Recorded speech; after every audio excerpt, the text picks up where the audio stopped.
Hari.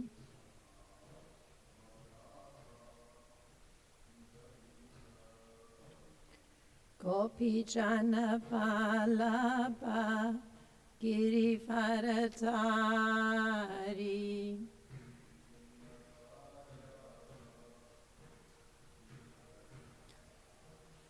Yasodanandana Prajajana Ranjana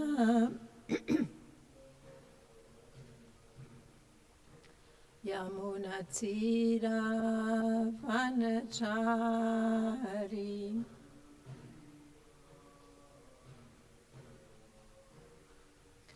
Jaya Radha Madhava Kunja Bihari.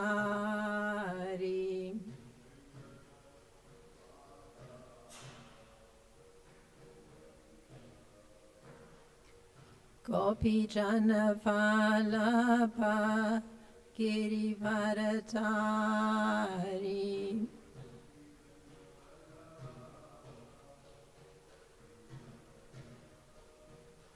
Yasodanandana Prajajana Ranjana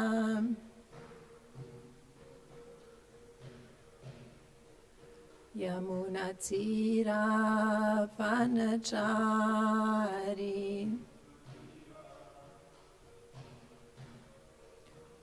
Jaya Radha Madhava Kunja Bihari.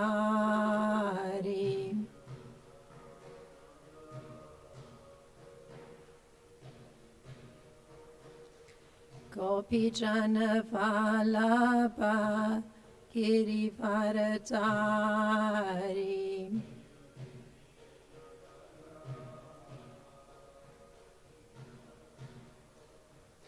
Yasodanandana Prajajana Ranjana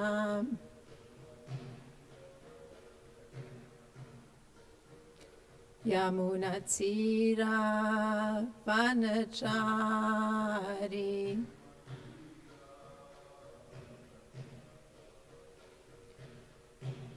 Hare Krishna, Krishna Krishna, Hare Hare, Hare Rama, Rama Rama, Hare Hare.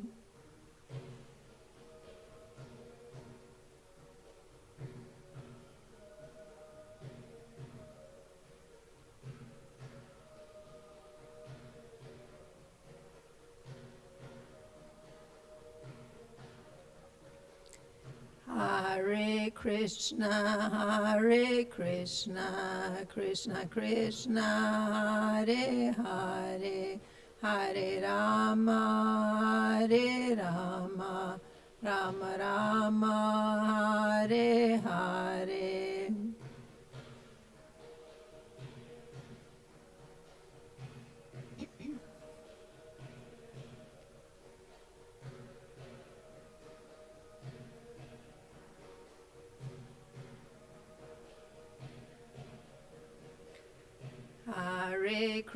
Hare Krishna, Krishna Krishna, Hare Hare, Hare Rama, Rama Rama, Hare Hare.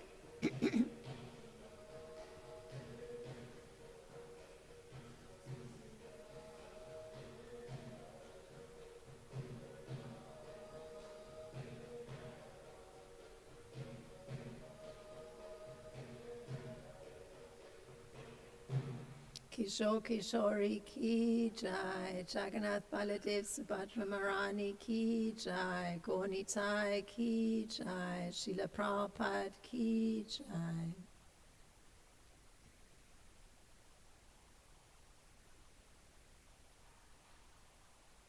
Om Namo Bhagavate Vasudevaya.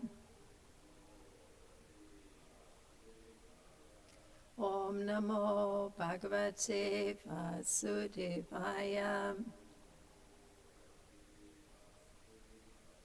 Om Namo Bhagavate Vasudevaya.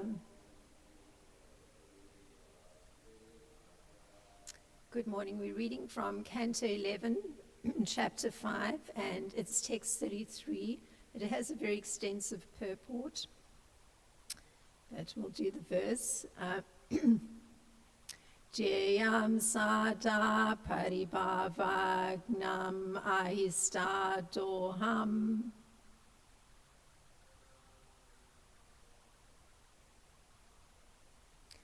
Tirthas padam shiva virinchi nutam sharanyam.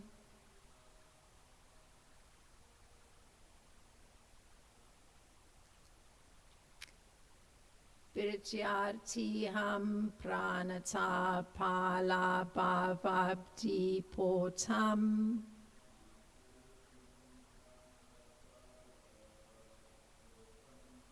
Vande Mahapurusha te charanaravindam.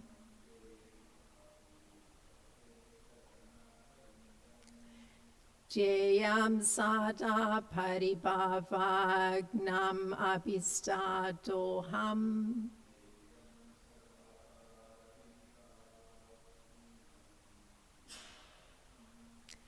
Tirthas padam shiva vininchi nutam sharanyam.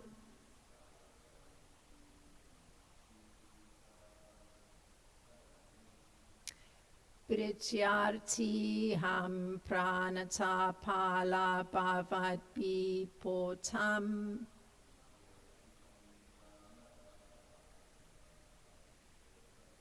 Vande Mahapurusha te charanaravindam.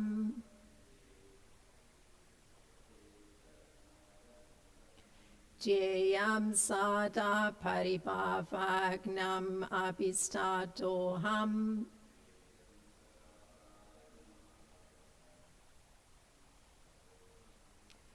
Tirthas padam shiva virninchi mutam sharanyam.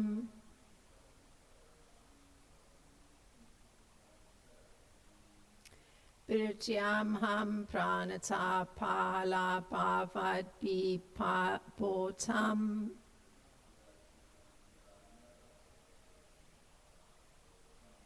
Vande Mahapurusha te charanaravindam. Please chant.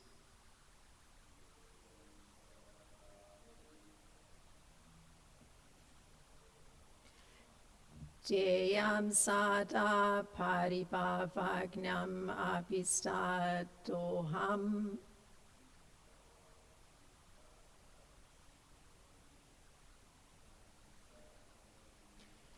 Japspadam shiva virninchi nutam sharanyam.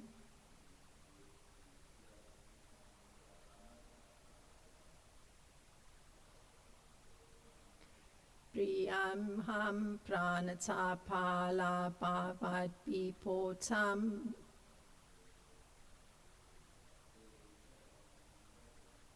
Vande Mahapurusha te charanaravindam.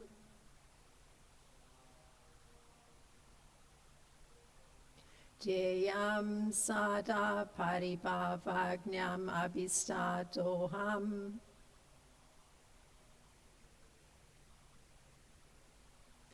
Tirthas padam shiva vininchi nutam sharanyam. Prityartiham pranata pala bhavadbi potam. Vande Mahapurusha te charanaravindam. Thank you very much for chanting. The word for word translation, and this is the disciples of Srila Prabhupada. Jayam, fit to be meditated upon. Sada, always. Paribhava, the insults of material existence. Gnam, which destroy. Abhista, the true desire of the soul. Doham, which amply reward.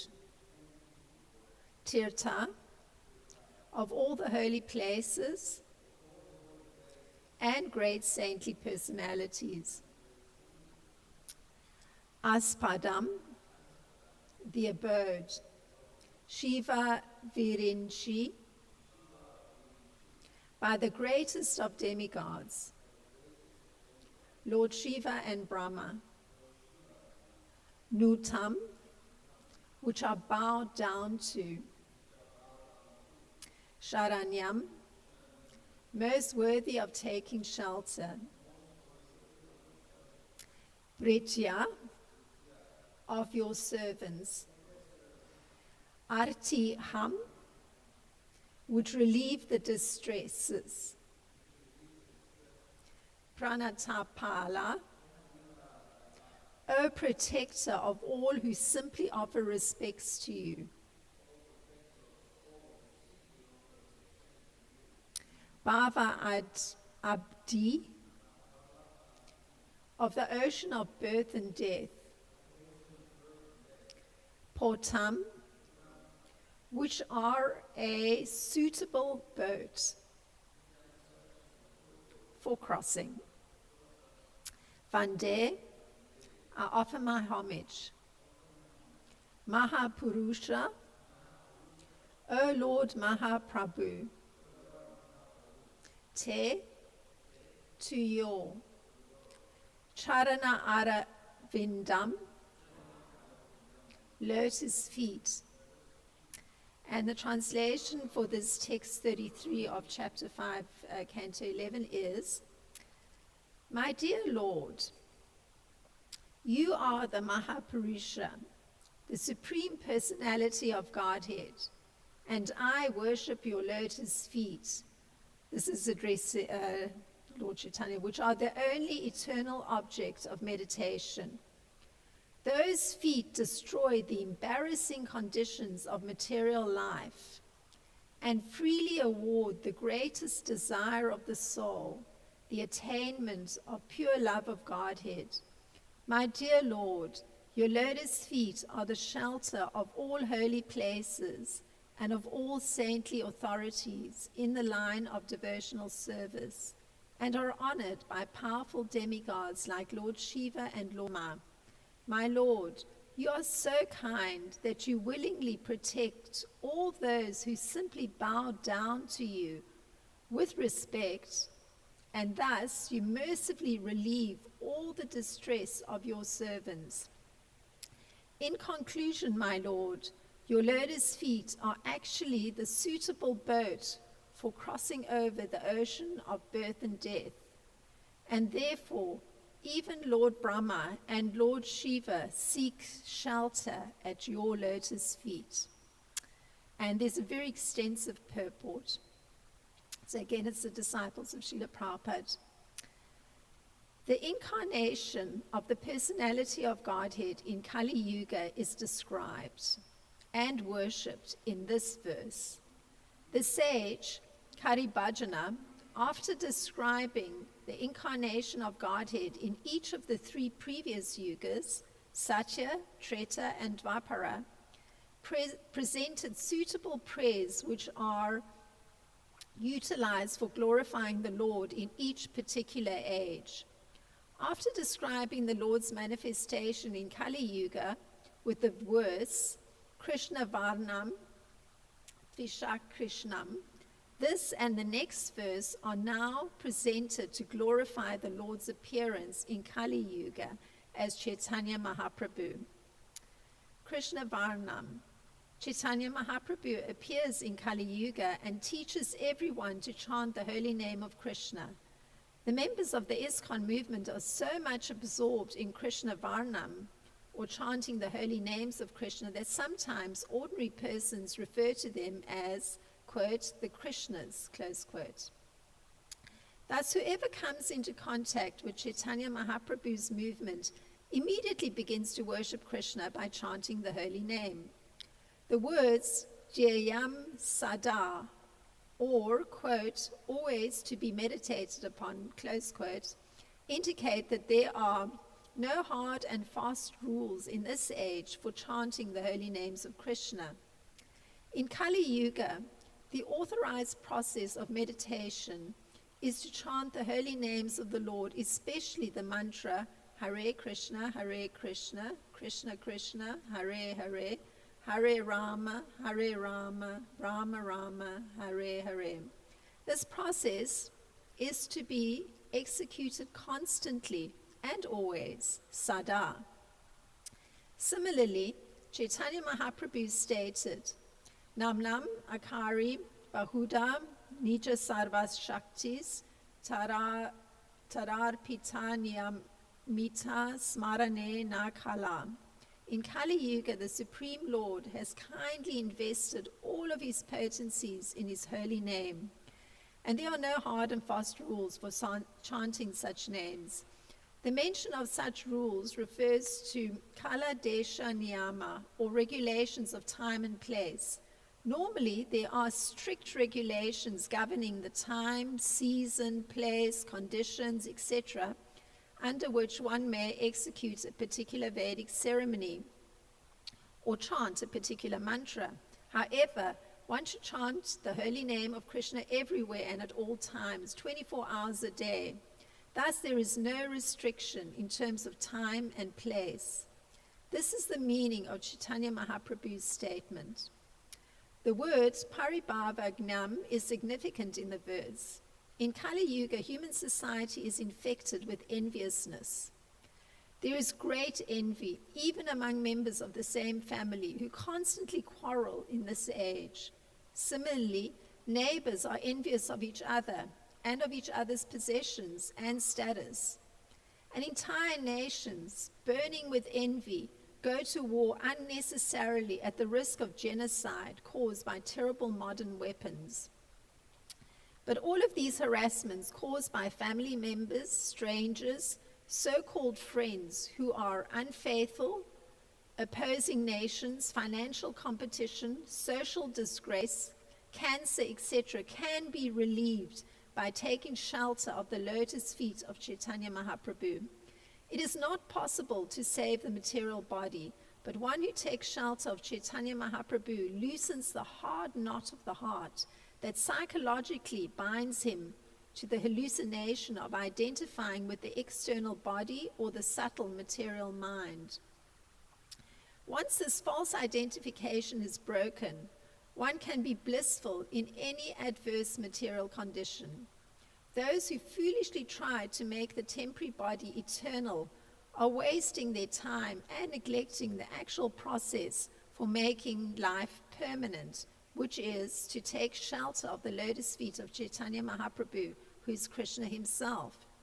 In this verse, the word Tirthas Padam means that the lotus feet of Chaitanya Mahaprabhu are the shelter of all holy places. As the Krishna consciousness movement spreads all over the world, we often find, especially in poor third world countries, that it is very difficult for people to travel to India to visit the most exalted holy places, such as Vrindavan and Mayapur. Especially in South America, it is very difficult for a large number of devotees to visit such places in India and purify themselves. But Chaitanya Mahaprabhu is so merciful that simply by worshipping him, Vaishnavas throughout the world receive the benefit of having visited the supreme holy place, namely the lotus feet of Chaitanya Mahaprabhu. Thus, there is no loss for the followers of the Krishna consciousness movement despite their external situation. In this regard, Srila Vishwanath Chakravarti Thakur has stated, Kalo dravya desha kriyadi janitam durvaram apavitram api nashan kaniyam iti bhava.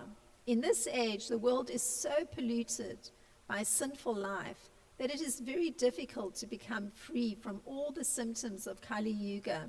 Still, one who is faithfully serving in the missionary work of Chaitanya Mahaprabhu need not fear occasional unfavorable symptoms of Kali Yuga. The followers of Chaitanya Mahaprabhu strictly follow the 4 regulative principles of no illicit sex, no intoxication, no meat eating, and no gambling. They try to always chant Hare Krishna and engage in the service of the Lord. However, it may happen that by accident an occasional symptom of Kali Yuga, such as envy, anger, lust, greed, etc., may momentarily appear in the life of a devotee.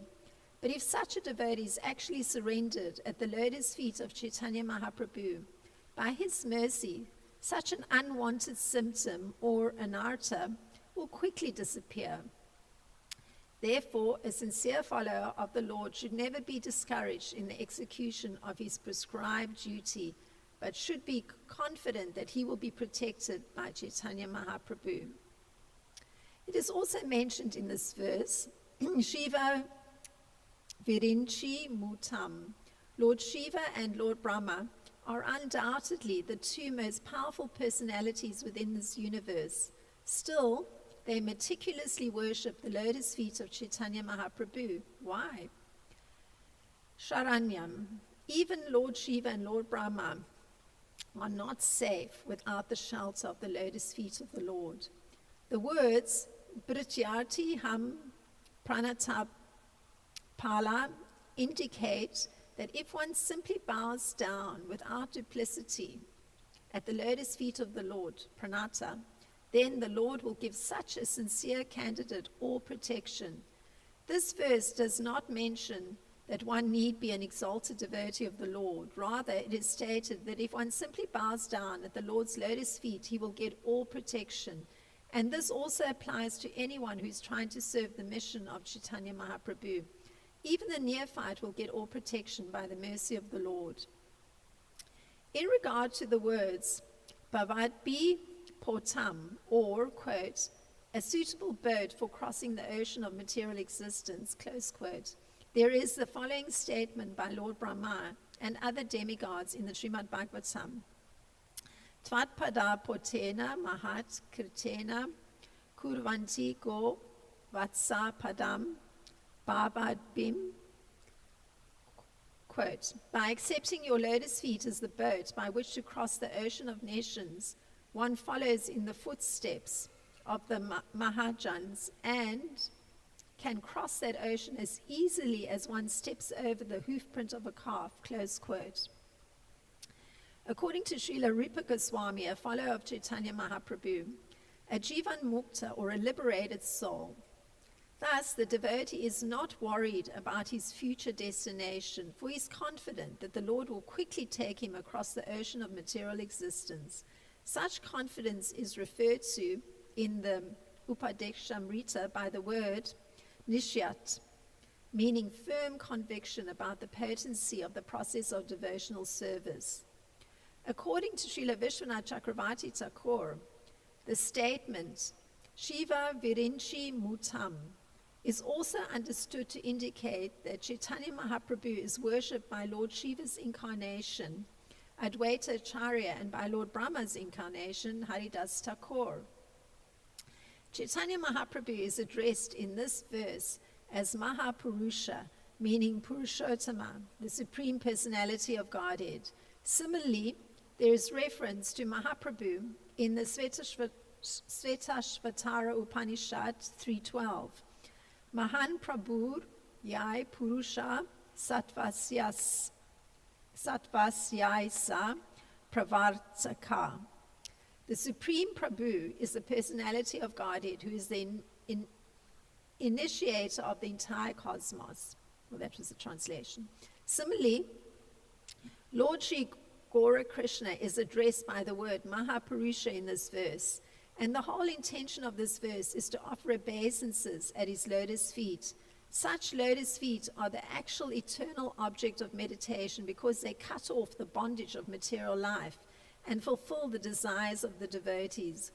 Although the conditioned souls, laboring arduously under illusion, pursue many temporary goals in life, there is no possibility of their achieving actual bliss or knowledge. Such eternal bliss and knowledge is actually wealth. One should not neglect the lotus feet of Chaitanya Mahaprabhu, taking him to be an ordinary person, and instead accept the temporary, useless shelter offered by the illusory energy of the Lord. Those yogis who falsely select some other object of meditation besides the lotus feet of the Lord are simply creating obstructions to their own eternal life. When the meditator, the meditation, and the object of meditation are all on the eternal platform of the Lord, then actual shelter has been achieved. Generally, the conditioned souls are engaged in bhoga tyaga. Sometimes they run madly after material prestige and sense gratification, and sometimes they desperately try to renounce these things. However, beyond this vicious cycle of alternating sense gratification and renunciation are the lotus feet of the Lord, which constitute the ultimate abode of peace and happiness for the living entity. The following are additional notes on this verse, given by Srila Bhaktisiddhanta Saraswati Thakur. Jayam, the object indicated by the word Dhimahi in the Gayatri mantra. Tirthas Padam, the original shelter of holy places headed by Sri Godakshetra and Vrajamandal, or the original shelter, namely the lotus feet of the Lord of the great devotees of the Brahma Sampradaya, following in the succession of faithful hearing. The succession of faithful hearing begins with Srimad Ananda Tirtha Madhavacharya and is continued by the Rupanuga Mahabhagavatas, the highly elevated followers of Rupa Goswami and Chaitanya Mahaprabhu. Shiva Virinchi Mutam, he who is worshipped by the incarnation Shiva. Sri Advaita Acharya Prabhu, and by the incarnation of Lord Virinchi, Sriman Acharya Haridas Prabhu. Brityartiham, he who destroyed by his causeless mercy the misery of his own servant, the Brahmana Vasudev, who was afflicted with leprosy in Chaitanya Leela. Bhavadbi Potam, the means of crossing over the ocean of samsara, or the shelter of those who are freeing themselves from resistance which afflicts the living entity in the form of hankering for liberation or material enjoyment. Such persons who took advantage of this transcendental boat of the Lord's lotus feet are Sarvabhauma Bhattacharya, who was saved from mukti karma, or desire for liberation, and Prataparudra Maharaj, who was saved from bhukti karma, or the desire for material opulence. Om Jnana Timirandasya Gananjana Srilakaya Chakshuru Militam Yena Tasmai Shri Guruve Namaha Shri Chaitanya Manopistam Stapitam Yena Bhutale Swam Rupa Kadamayam Tadati Swapadanti Kam Vandeham Shri Guru Shuta Padakamalam Shri Gurum Vaishnavam Shah Shri Rupam Sagrajatam Sahagana Ragutam Vitam Sajivam Sadvaitam Savadutam Parijana Saitam Krishna Chaitanya Devam Shri Radha Krishna Padan Sahagana Lalita Shri Vishaka Vitam Shah. Hey Krishna Karuna Sindhu Dina Bandho Jagatpate Gopesha Gopika Kanta Radha Kanta Namostute Tapta Kanchana Gorangi Radhe Vrindavaneshwari Vishabhanu Suti Devi Pranamami Hari Priye Vanchakalpataribhyas Chakripa Sindhubhe Vacha Patisanam Pavanebhyo Vaishnebhyo Namo Namaha Namam Vishnu Padaya Krishna Pristaya Bhutale Srimata Romapada Swami Iti Namine Namam Vishnu Padaya Krishna Pristaya Bhutale Srimata Bhakti Vedanta Swami Iti Namine Namaste Saraswati Deve Gauravani Pracharine Nivishesha Sunyavadi Paschatya Deshatarine Jai Shri Krishna Chaitanya Prabhu Nityananda Shri Advaita Gadadhar Shivasadi Gaura Bhakta Vrinda Hare Krishna Krishna Krishna Hare Hare Hare Rama Rama Rama Hare Hare. Very extensive purport.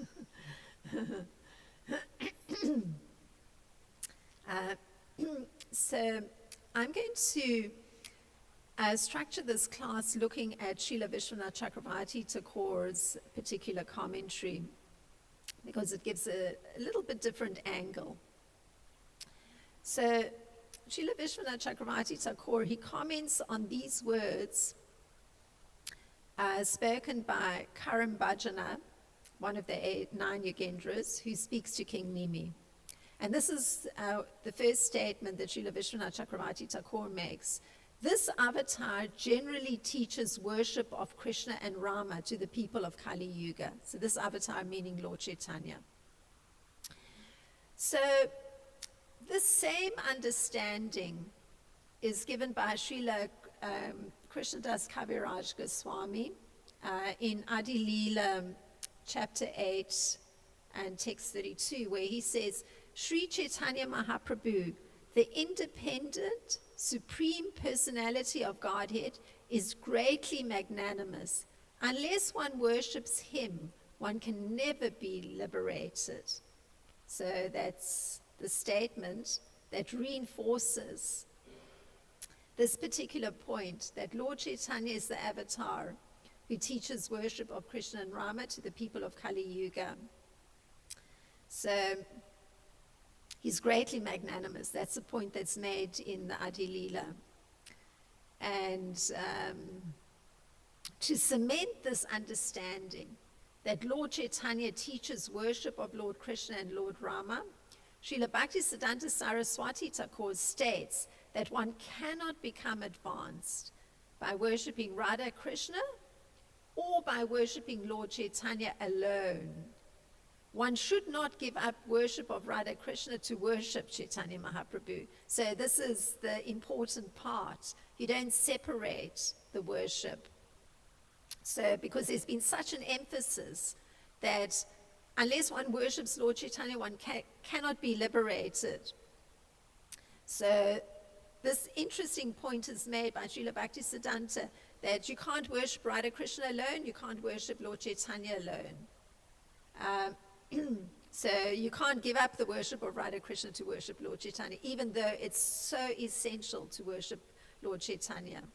So Srila Vishwanath, he adds that there are 2 verses, or these 2 verses, this one that we're reading today, and the mention was made in the purport that the next one coming up, although the previous one also touches on Lord Chaitanya. So one should always meditate on this form. So the previous verse states this. So just to reinforce this point, the intelligent people worship the Lord, black in color, but shining with brilliance, who is accompanied by his associates, weapons, major and minor limbs, chiefly through chanting. So notice this interesting thing. Worship the Lord black in color. This is the previous verse. But you're worshipping through chanting. So this tells you there's Chaitanya Mahaprabhu in the picture. So the meditation is on the Lord who is black internally and golden externally, accompanied by his associates, weapons, major and minor limbs. So Sri Vrindavan Das Thakur in Sri Chaitanya Bhagavat, he meditates in this way, because this is the whole point of, looking at this golden avatar who's shining externally. All glories to Lord Vishvambar, the crest jewel amongst the Brahmanas. All glories to the beloved associates of Lord Vishvambar. All glories to Lord Gaurachandra, the stalwart amongst all religious presenters, the safe bridge to the spiritual sky. He has fully subdued his physical and mental urges. All glories to the Lord. He possesses incomparable beauty and is the embodiment of the chanting of the holy name of Krishna. All glories to Lord Gaurachandra, for he is the dearest friend and life of Nityananda Prabhu, and the sublime object of love of Gadadhar Pandit and Advaita Acharya Prabhu. There are no rules about time and place for such glorification or meditation. So this presents an insight just by hearing from this Sri Chaitanya Bhagavat of how one is meditating on Lord Chaitanya. So identifying the characteristics of Lord Chaitanya, being free from, mental, physical urges. He subdued them. He's the crest jewel amongst the brahmanas. He's the most extraordinary religious presenter. He's the safe bridge to the spiritual sky. He possesses incomparable beauty. And he's the embodiment of the chanting of the holy name of Krishna. And that this entire purport that we read, that was so many pages, was describing specifically that aspect of how one meditates on Lord Chaitanya, and that is that he's the embodiment of the chanting of the holy name of Krishna. So these particular glorifications or meditations come from the Madhya Kanta that I just read, from Sri Chaitanya Bhagavat. Now, the results of such meditation are given by Karan Bhajan, which Srila Vishwanath states are and here they go, just this kind of meditation and understanding of Lord Chaitanya, this is the result. There's a destruction of the injury and insult caused by the senses, wife, or other material attachments. So this injury caused by the senses, or particularly that caused by the chief of the senses, is actually described by Lord Krishna in Bhagavad Gita. So here's one of those injuries being described. It's Bhagavad Gita 3:6. Krishna describing, by searching for sense objects, a yogi may make a show of meditation or even speak on philosophy, but because he's refusing to do the work of Krishna consciousness, means following the rules and regulations of his particular status, one can say that knowledge is destroyed. So that's Lord Krishna commenting on this particular problem that you could say is caused by the senses. There's an injury, there's an insult. Injury because you're injuring yourself, your actual spiritual self, because you're not making the connection of the meditation on Lord Chaitanya, the shelter of his lotus feet, and the internal work that is giving attention to where the senses want to go and pulling them back, but instead actually internally dwelling on what the senses are requiring. So Krishna describes it that it's a yogi who's making a show of meditation. And Srila Prabhupada puts it this way, such a sinful man, so actually sinful man is the word that Srila Prabhupada uses, such a sinful man's knowledge is taken away by the illusory energy of the Lord. So a second result of meditating on Lord Chaitanya's lotus feet is that one's desires are fulfilled. Since Lord Chaitanya fulfills desires, and this is given by Srila Vishwanath. So interestingly, in Chaitanya Charitamrita, Krishnadas Kaviraj says the following, where he's identifying Lord Chaitanya to be Lord Krishna. So this is all just to look at this idea that he fulfills all desires. So this is what Krishnadas Kaviraj says. Lord Chaitanya is the same Lord Krishna, and Lord Nityananda is Lord Balaram. Lord Nityananda fulfills all of Lord Chaitanya's desires. So that's a statement made by Krishnadas Kaviraj. So this statement that Lord Chaitanya is the same Lord Krishna explains that Lord Chaitanya fulfills desires because Lord Krishna fulfills desires. So the remarkable understanding of this fact that Lord Krishna fulfills desires is concluded, and it's a theme that comes throughout the Srimad Bhagavatam, but I'm going to illustrate it where Lord Indra is speaking to Diti, because it's kind of very graphic, this understanding that Lord Krishna is protecting the devotee and fulfilling their desires. So Lord Indra tells Diti that when he saw he had gone through this whole process of cutting her embryo into 7 pieces and then further cutting those 7 pieces again into 7 pieces, each piece into 7 pieces. So he tells Diti that when he saw that all 49 sons were alive in her womb, he says, I was certainly struck with wonder.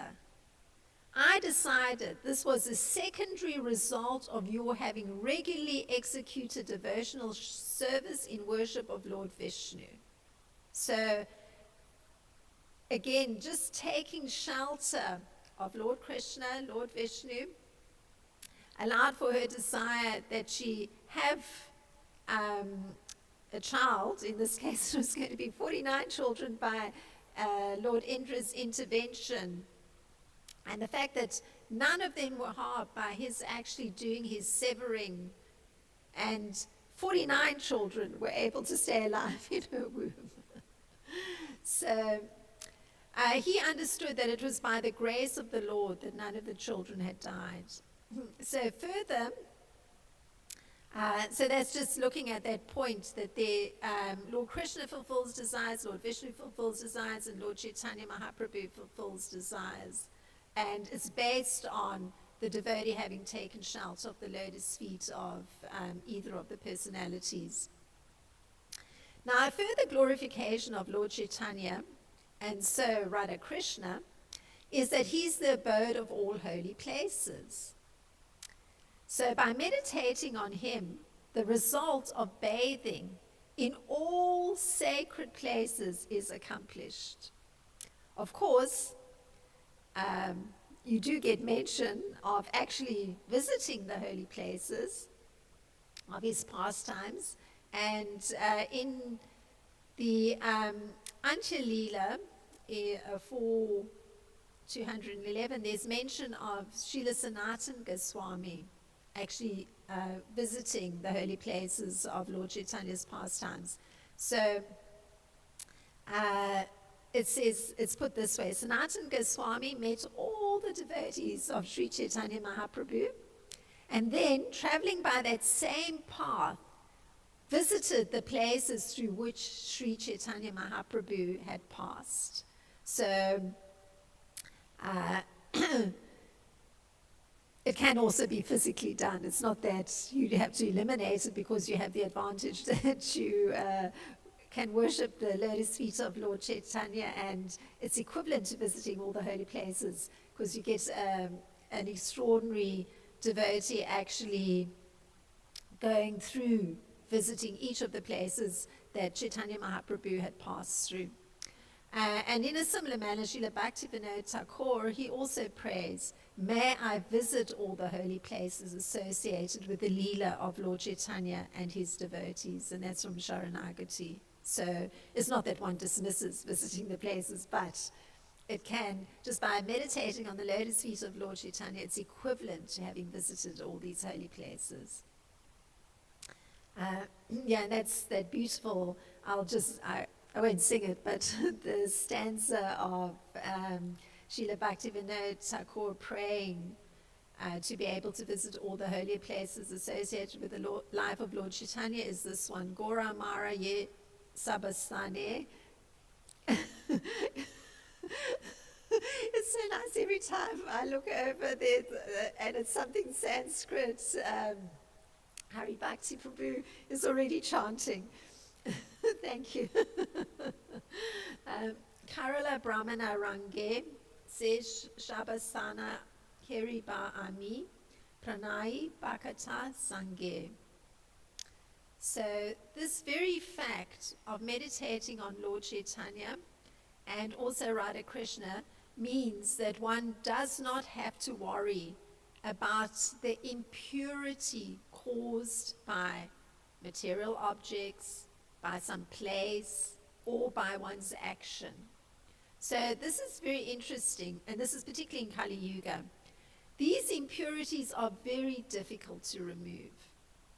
So attesting to this fact is the difficulty of impurities that come from maybe performing an action that isn't in order, or the senses have taken charge.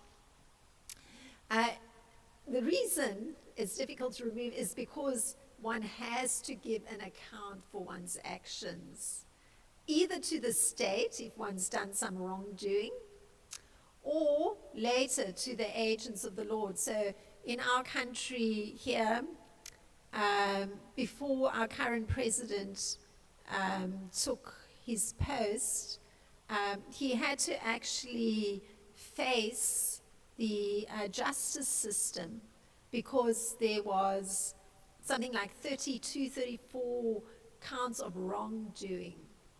And it had to do with not being honest about his income or placing too much value on the properties he owned. So these are against the law. So he had to, even though he had previously had a term as ruling the country, he still had to account for his actions to the judicial system. So that's why this difficulty of removing an impurity, there's some moment where it has to be confronted. And if it's not in this material world, it's to the agents of the Lord. One has to give an account for one's wrongdoing, one's actions that may have been incorrect. So if the actions were, let's say, performed in illusion, in disregard of actions, and without concern for future bondage, or for violence and distress caused to others, it is said to be in the mode of ignorance. So that's Bhagavad Gita 8:15. So recently I was speaking to somebody who's from my country of birth in Africa, and she was telling me how there's precisely this description of persons in official positions who actually act in such a way that they do not have no concern for future bondage, not understanding the implications of their actions. They're causing violence and distress to others. And how she was explaining it, she works in the legal system. So to go to a state office, one has to get certain documents or files, and the persons that are working there have no interest in assisting someone to obtain files or documents. If they receive a bribe, however, they will produce the files and documents. So if one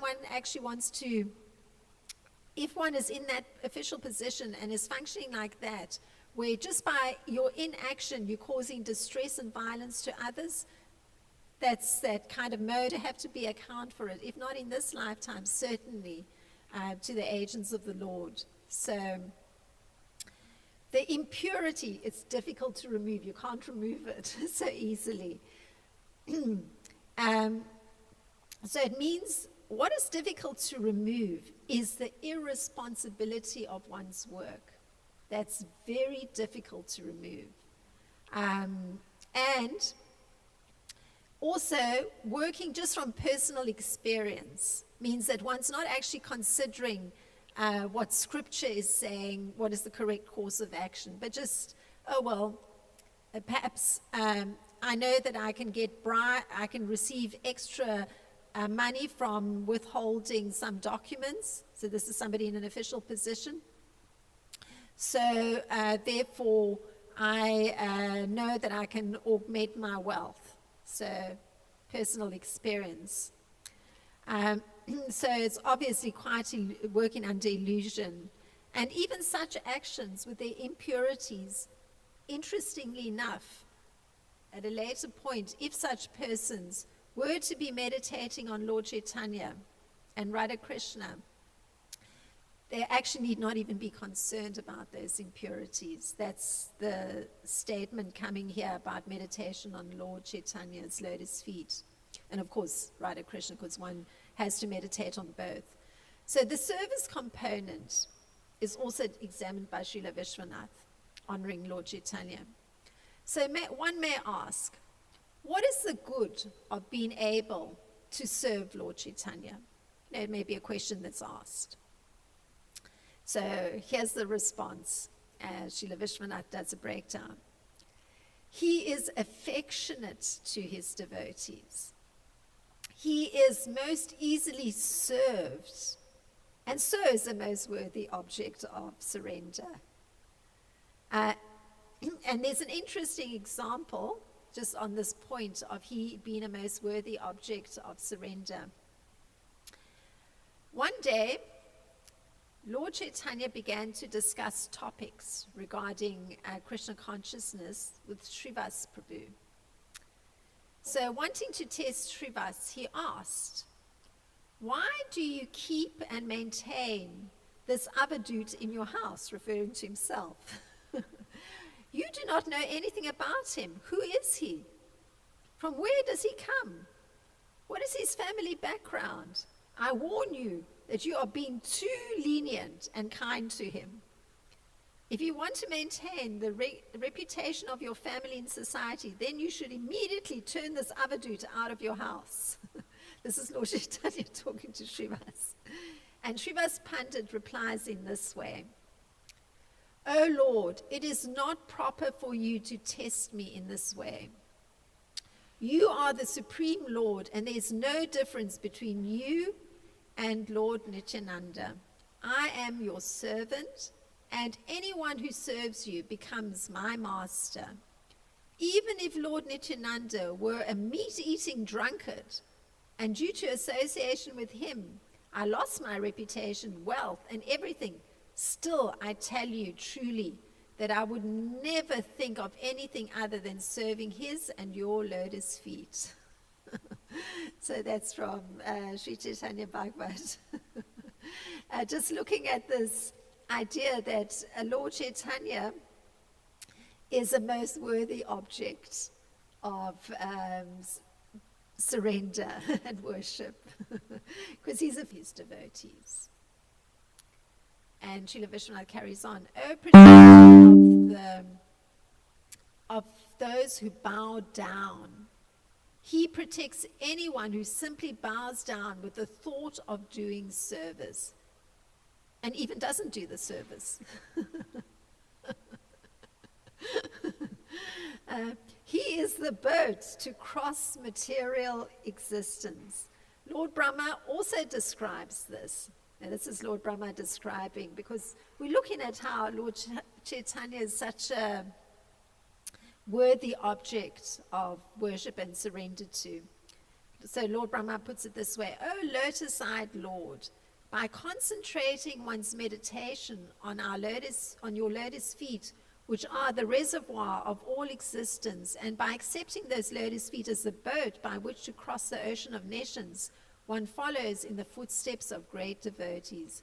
By this simple process, one crosses the ocean of nations as easily as one steps over the hoofprint of a calf. So this is a short examination considering the extensive purport on the meditation on Lord Chaitanya's lotus feet and of Radha Krishna, that they're inseparable. So if there's any thought to add to extend the discussion, please feel free.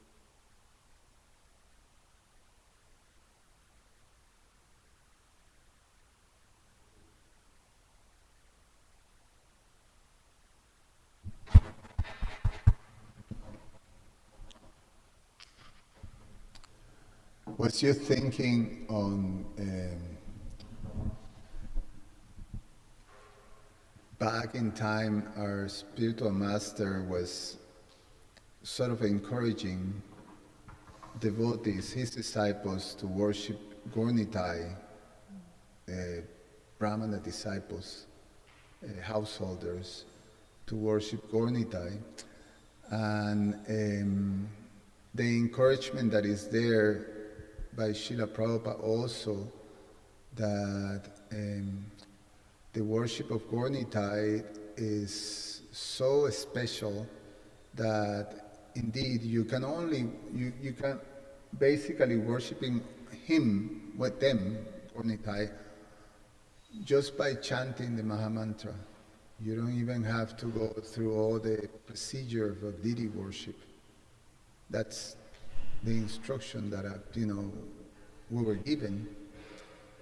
Obviously, you have to worship them, but even if the situation is such that simply by chanting, and it was quite something, because when we have to do traveling Sankirtan, we often, will take deities of Gaura, and also just worship by chanting. So we have the deity worship while doing that traveling Sankirtan. So it's quite something to think of that type of archana for Lord Chaitanya, that is so livable, in one sense accommodating to all kinds of obstacles that people may have, and in terms of their disposition or qualification. So I was just thinking as you're speaking to that, Thank you for bringing up something that's of historical interest in the ISKCON movement, namely the deities of Lord Chaitanya and Lord Nityananda also going on traveling the Sankirtan. Because devotees that do kind of traveling book distribution of, the embodiment of chanting the Maha Mantra makes sense. One is actually worshipping internally Radha and Krishna through the external mouthing of the Maha Mantra, and that is automatically a worship of Lord Chaitanya. Yeah, it's quite wonderful, especially considering the terrible difficulty that was mentioned of in this particular age, that there's such incredible enviousness that's present, so that it's cutting through enviousness in the hearts of all persons in this age is quite an extraordinary thing. Yeah. Yes. I was remembering too something that is mentioned in the purport, that in places that devotees find difficulty to actually go to Vrindavan or Mayapur to go to the holy dam, and the mention of Latin America, countries in Latin America, devotees from Latin America find it difficult, just by circumstances, economic circumstances and things like that. I'm sure this was His Holiness Hridayananda Das Goswami Maharaj, because who made this purport, because his preaching in Latin America was, he was the one of the main preachers there through, Prabhupada's time and after Prabhupada's time. So just remembering Srila Prabhupada's emotional display when he visited the first place, actually the only place that he visited in South America was Venezuela. And the deities in Venezuela was Gaura, famous deities. Small deities, but very, very beautiful. And Srila Prabhupada became very emotional when he saw Gaura. It's one of those instances. There were few instances in which Srila Prabhupada entered into some ecstatic symptoms and then basically shut down and tears were coming. when he saw Gaur Nitai. And it's a very beautiful recorded pastime of Srila Prabhupada.